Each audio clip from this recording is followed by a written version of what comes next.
perkenalkan, kami dari kelompok 2 kelas 12 IPS 3. Di video ini, kami akan membahas mengenai bentuk perubahan sosial evolusi dan revolusi. Sebelum kami membahas mengenai materi kelompok kami, izinkan kami untuk memperkenalkan diri terlebih dahulu. Perkenalkan, nama saya Lydia Kristiani Situmorang dari kelas 12 IPS 3. Terima kasih. Nama saya Rani Cahyani dari kelas 12 IPS 3. Nama saya Rohadatul Syirafila dari kelas 12 IPS 3. Terima kasih. Nama saya Ratu Zuri Ramadhani dari kelas 12 IPS 3. Terima kasih. Dede Justia dari kelas 12 IPS 3. Nama saya Ayu Sabila dari 12 IPS 3. Kalian tahu tidak, apa itu perubahan sosial? Nah, perubahan sosial merupakan salah satu hal yang pasti akan dihadapi oleh seluruh lapisan masyarakat.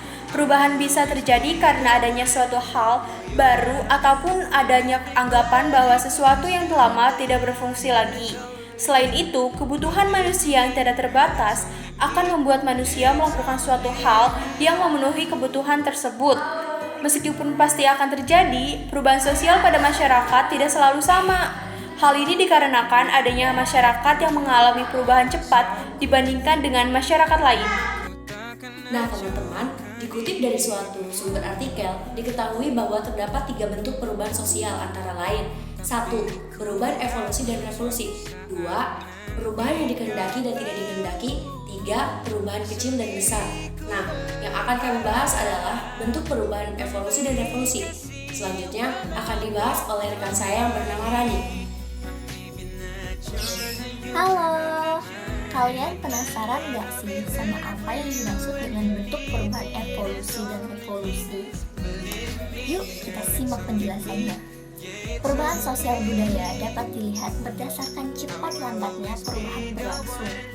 Berdasarkan pandangan inilah ditemukan 2 bentuk perubahan sosial budaya, yaitu perubahan yang berlangsung lama dan perubahan yang berlangsung dengan cepat. Dalam sosiologi, hal itu dikenal dengan evolusi dan revolusi.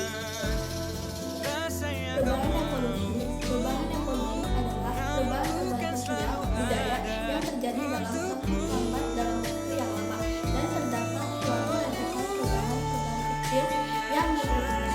Perubahan evolusi terjadi sendirian tanpa suatu rencana atau kehendak tertentu dari masyarakat yang bersangkutan.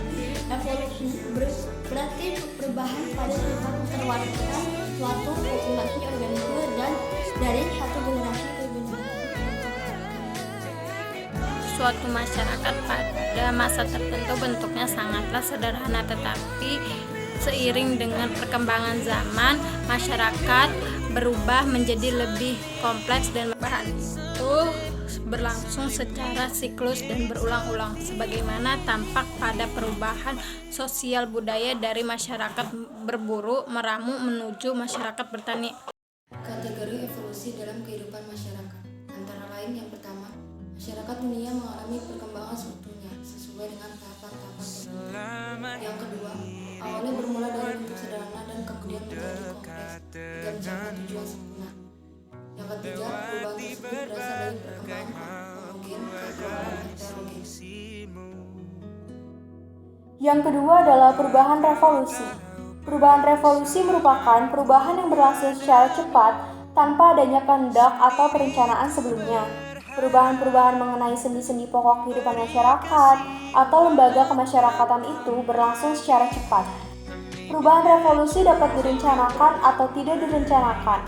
Cepat tidaknya lanjut perubahan revolusi sangatlah relatif.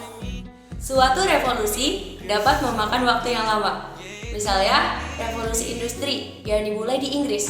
Pada saat itu terjadi perubahan-perubahan dari tahap produksi tanpa mesin menuju produksi dengan menggunakan mesin. Perubahan tersebut dianggap revolusi karena mengubah sendi-sendi pokok dari kehidupan masyarakat, seperti sistem kekeluargaan, serta hubungan antara buruh dan majikan. Terjadinya perubahan revolusi diawali adanya ketegangan atau konflik dalam tubuh masyarakat yang bersangkutan.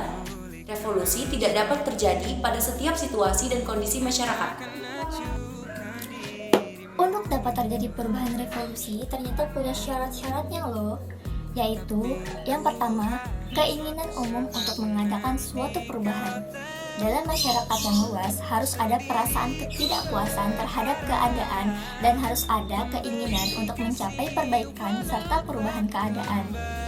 Yang kedua, adanya pemimpin atau sekelompok orang yang mampu memimpin masyarakat.